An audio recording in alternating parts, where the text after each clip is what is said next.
Oh, you know him, folks. From Say Yes to the Dress Atlanta. We're putting on the Ritz for you, Monte, and it's I that love friend it. Laurie. Did you know that he is also not just a style guru, but a hair guru and a huge Jackie Kennedy fan and a total Anglophile? Total. Here we go. Putting on the Ritz. So we're going to talk royal weddings, royal gowns, hair, makeup, and everything in between. Ladies and gentlemen, the fabulous and always fashionable Monte Durham. Putting on the Ritz. Yes. How are you? I am great. How are I you love the doing? glitter. See, I did sequins for you, red Stunning. lips. Mm. See, you look very fashionable. You look very English. Oh, good. Tip, tip, cheerio. It's cheerio. Yes, top. Right? Welcome, Monte. Oh my gosh, this is such a joy having you here. Boy, I have a big forehead. No, you Oh, did well. You do not have a big forehead at all. Did you trim your hair this weekend? No, I've got it pulled back so tight. But I'm going to trim it. I'm going to trim it. Look how long it is. I love it. I'm only going to take off a little bit so I can keep that Kurt Michael Douglas look going. See, that's what I said on Friday when we had a little like sneaky chat. To Yeah, we did. I said to him, I said, my goodness, you look like Michael Douglas. Yeah. Wow. So, how was your weekend? You know, it was good. We're a little nippy here. You know, I live in Virginia. Yeah. So it's a little nippy here. So I had to kind of put on jackets, and not just necessarily lightweight jackets, but just jackets in general. So a little cardigan here and there. The weather was great. I got to, you know, unfortunately my mother's no longer with us. So, I'm very sorry, Monte. Yeah, thank you. So it's our first year without her. It's a difficult one.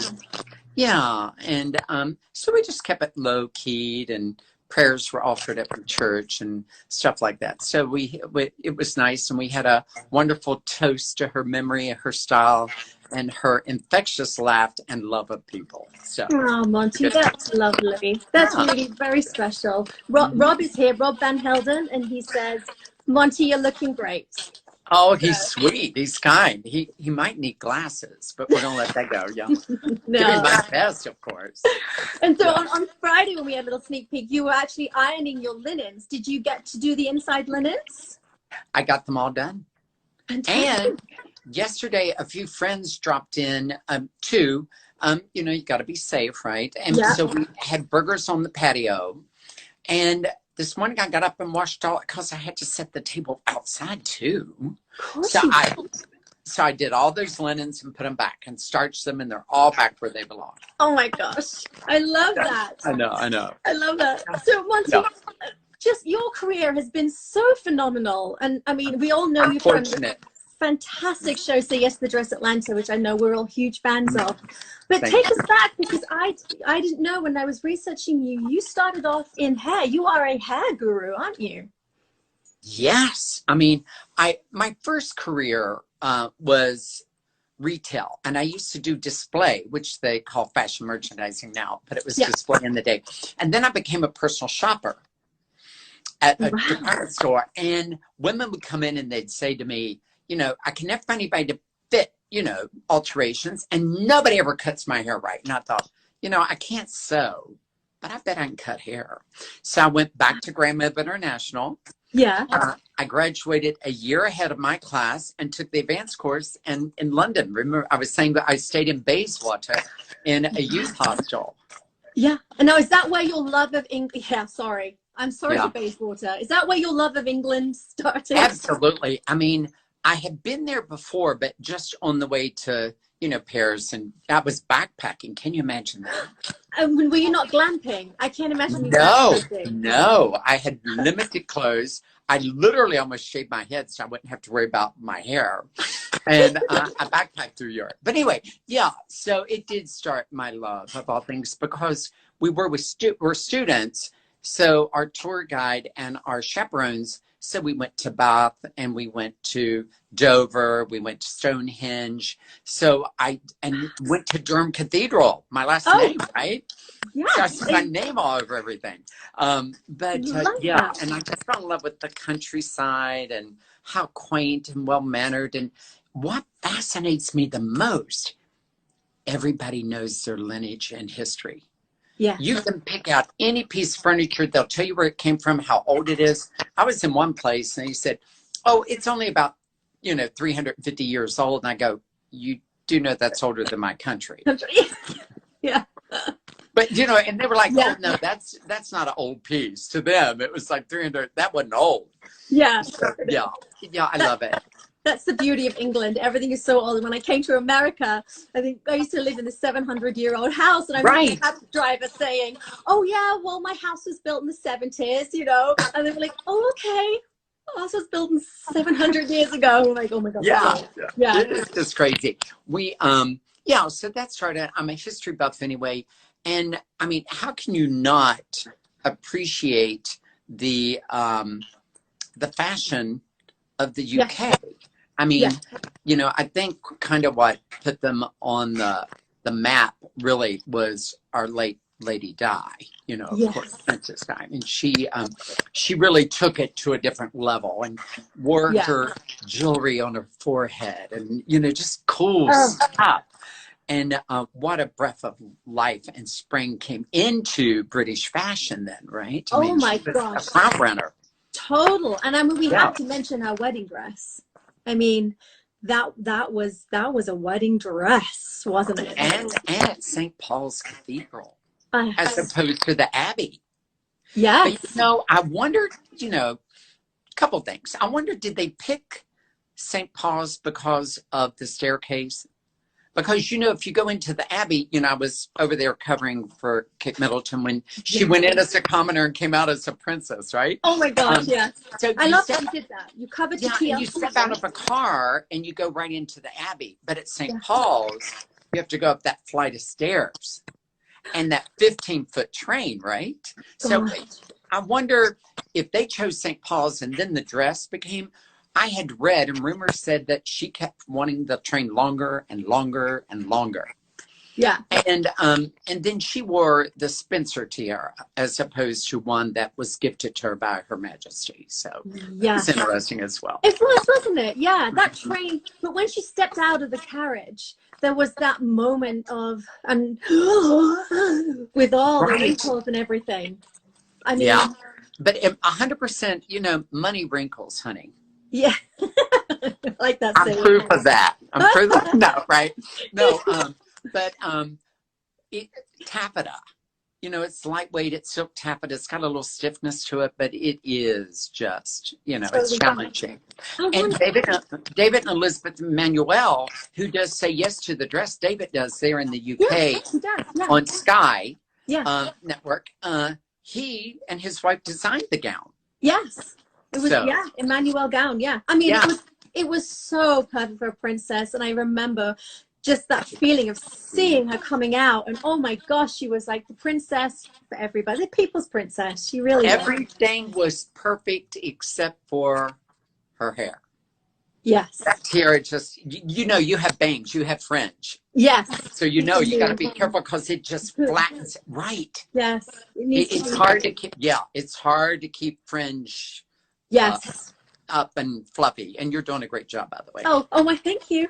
Need you to cut the hair, Monte. Yeah. But what a wow factor. Oh, my gosh. Just such a wow factor. But what was it like for you covering Kate and William's wedding? What was that moment like? Okay. I had just started the show with TLC when they asked me to go over. So... is there anything besides green? I was really green, but I'd always been on the other side of the camera, styling people, dressing people, working with people. So being in front of a camera is challenging, as you know. Because the cameras are right up on you and you're like, whoa, whoa, whoa, whoa. And you can't look at them. You have to look off. Your fur reach has to be different sometimes. So when they dropped me off, I was like, I was so nervous. I think I lost a stone while I was over there. Oh my gosh. I'm sure I did. I can But imagine. anyway, a stone, by the way, means measure of pounds. Pounds. 14 pounds in a stone. That's very, Yeah. I just went straight to British then. Oh yes. Yeah, right. Yeah, right. And all the Americans are going, what's that? Yeah, right. Because we were over there 5 days before and then 3 days after. So I'm running, and we literally are running around the clock. But it was amazing, the excitement. And I tell you what was so beautiful for me is to have the Grahams, the mothers, and the little granddaughters. And they're saying they watched Her Majesty get married, you know, in 1947 when Queen Elizabeth got married, Princess Elizabeth. And, you know, and hearing those stories and just interviewing, I was interviewing people on the street, and a lot of the guys were like, hey, another bank holiday, yay. Yeah. You know? Mugging. But, builder's tea. Yeah, right. Exactly. Builder's tea. They were swigging a little Guinness, I think, at that point. Oh, I'm sure. A smidgen. Just a smidgen. But it was exciting. I don't think what people don't see behind the scenes is how London locks down when there's a royal parade. Yeah. You know, so the barricades come up in the on the streets, and the guards are in unison on. So we were going to the Abbey for the wedding. We were at the Goring where she dressed. Yeah. And then we were going to the Abbey, and our car could only get so far. So the camera crew was behind us. They had to get out, and we had to sprint, because when they said 11 o'clock, at a quarter of, you know, the groomsmen arrive. And at 11 o'clock, she stepped out of that automobile. Oh, yeah. I mean, like clockwork, isn't it? It's like military precision. Right. And we were so excited. You know, I'm on the lawn. Yeah. Everybody else is up on the bleachers. So I'm down on the lawn, and I get a good glimpse. I'm trying to describe the dress. I kind of knew who was making it because I'd been posed at the Goring Hotel.